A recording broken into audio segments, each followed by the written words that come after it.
think for this vlog, you're really supposed to be in the shade.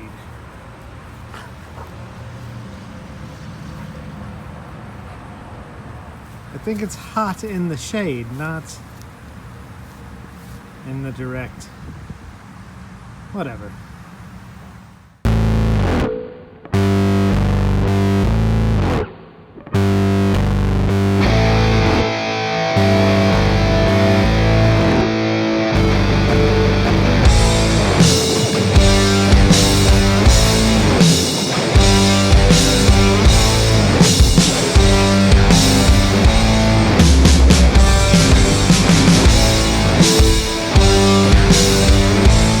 Fellow Kiss fans, welcome to It's All For You Demons, celebrating the fun of being a Kiss fan. Today, wanted to do a little collecting vlog. I have found myself tiptoeing down a rabbit hole as of late. Tiptoeing down a little, there you go, tiptoeing down a little niche rabbit hole of collecting. I saw an item on Kiss Online that I did not participate in when it was initially released, and I thought, I'll pass again, you know, no big deal, don't need that in my collection. And it would not leave my head.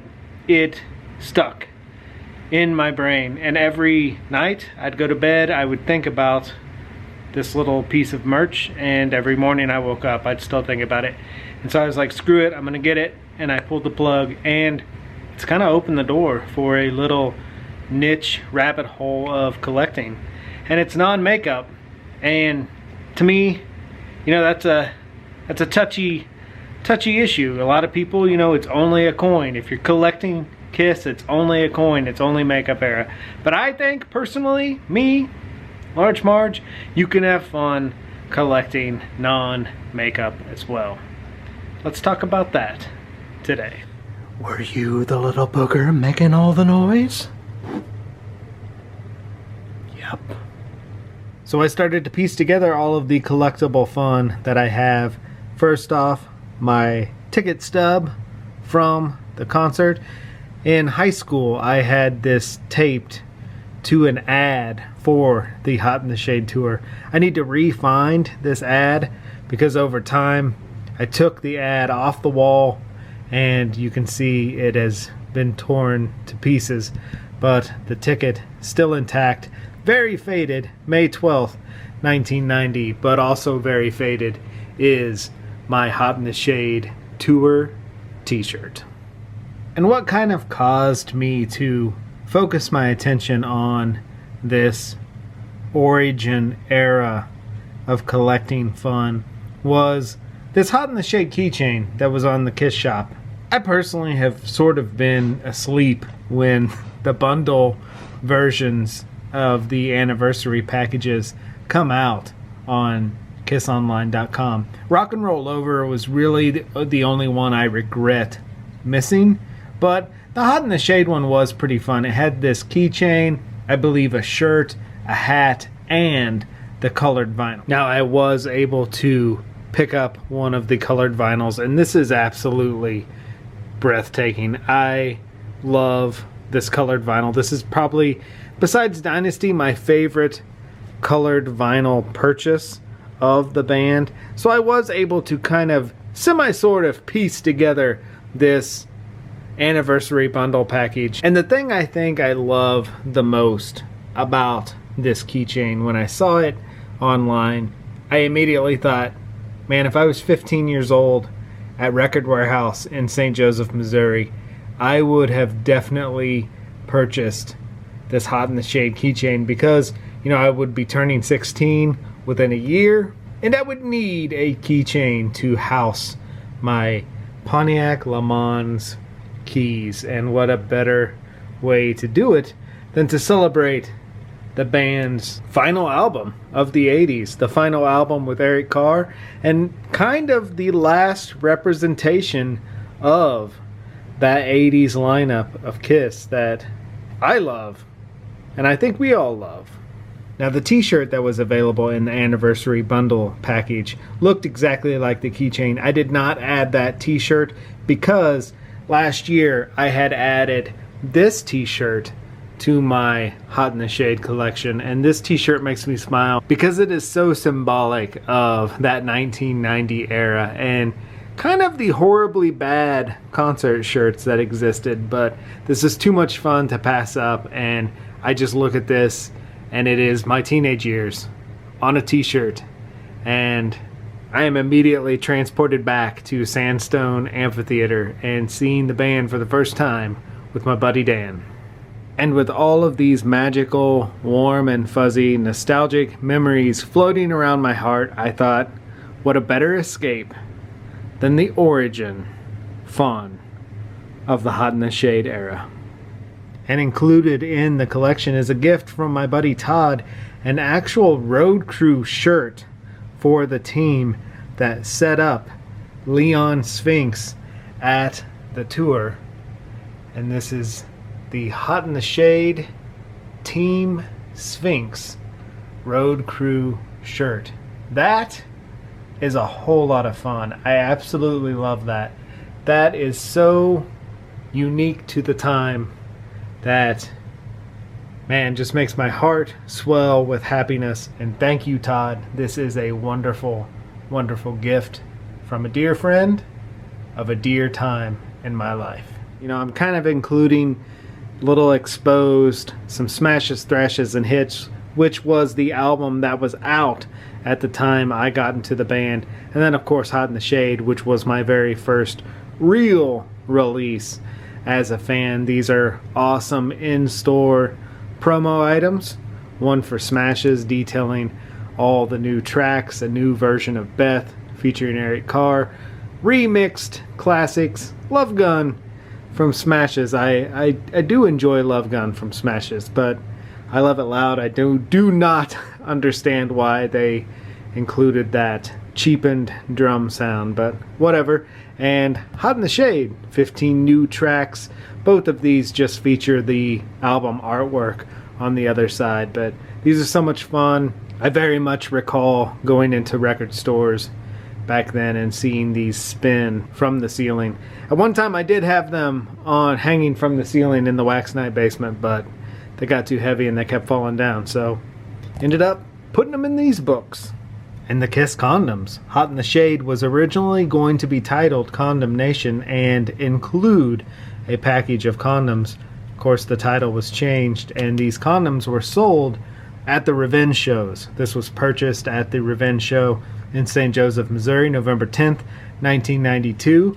Inside, a shriveled up Shears condom. I wonder if there is anyone besides Kiss fans who have condoms on their person from 1992. Although it was sold during the Revenge era, I consider this a Hot in the Shade relic. And this is a relic of the time. This is a mailer that went out to the fan club asking fans to dial in to MTV and radio and raise hell by demanding they play more Kiss. Now, 1-800-DIAL-MTV. Does that number even work anymore? I dare someone to try it. But this is pretty cool. This is a fun relic of the time. Neat to see that they were promoting Cadillac Dreams. And it's got the old Uncle Sam on there. Mercury Records, 15 new tracks. How cool would this have been to get in the mail? And I wonder how many kids got this and actually followed the instructions, dialing in to MTV and raising hell. Talked about this on a previous vlog, but this is my very first button I ever bought at Record Warehouse in St. Joseph, Missouri. Was able to track it down many, many, many years later, and it's a cherished piece. Bob Ross, it's a cherished piece of the collection and of my origin. So this button, for sure, is going on the shelf. My Hot in the Shade patch, 1989, obviously the year the album came out. But also kind of cool, as my buddy Scotty pointed out, the Road Crew Team Sphinx shirt says 1990, as that would have been the tour. I'm fascinated by the German logo, and I was able to snag this amazing Smashes, Thrashes, and Hits, like congratulatory music ad.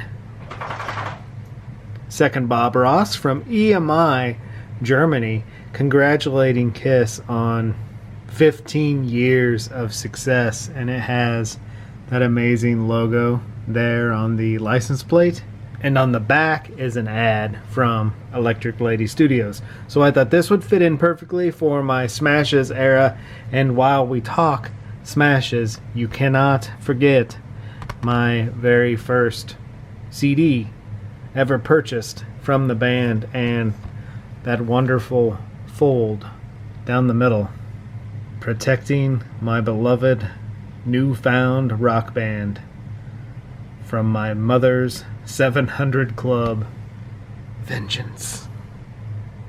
Backstory on that somewhere in a previous vlog.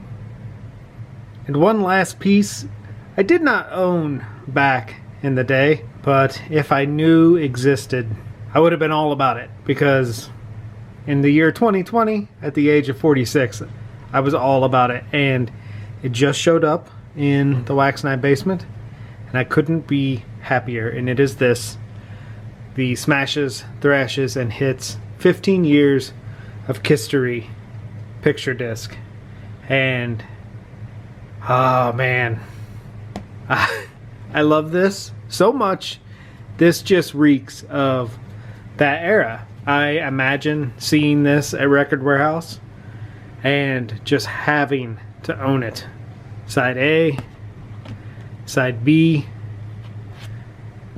wonderful gatefold with the history of the band, and just such a cool piece. The back, instead of the normal track listing, you know, has that wonderful marketing that the band did around this time all the way through Extreme Close-Up, and they were really marketing the back catalog, and a lot of that had to do with the invention of CDs.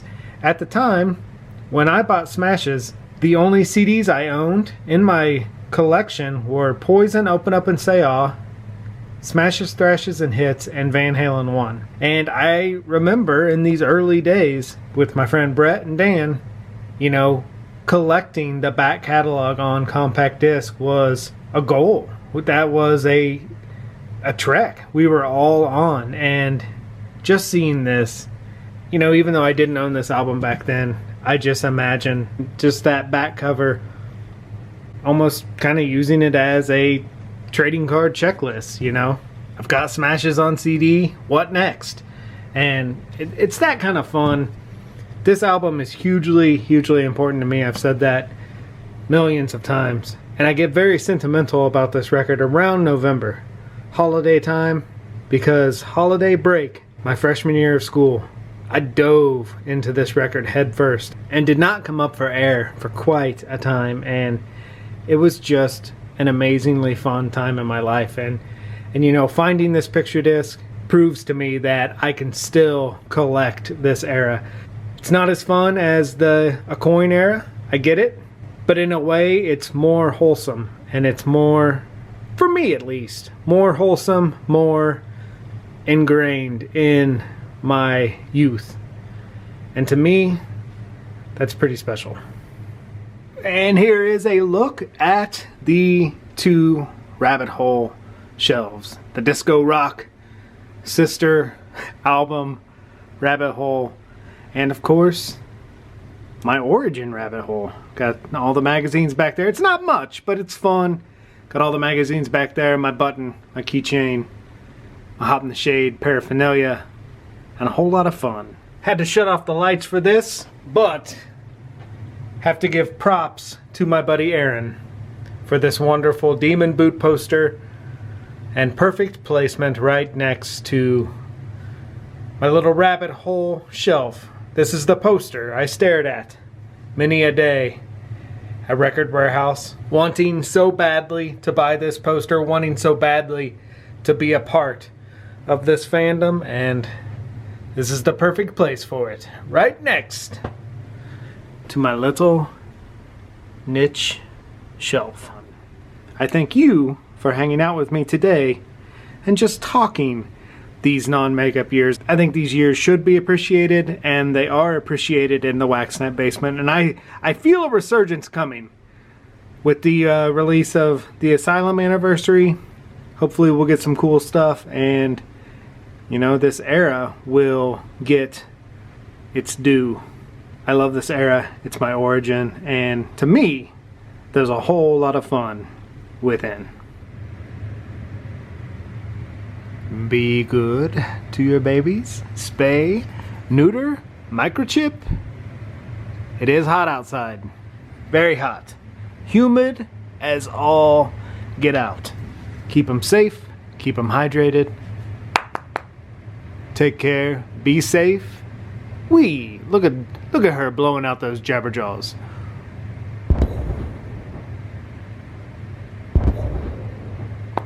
We will talk to you soon.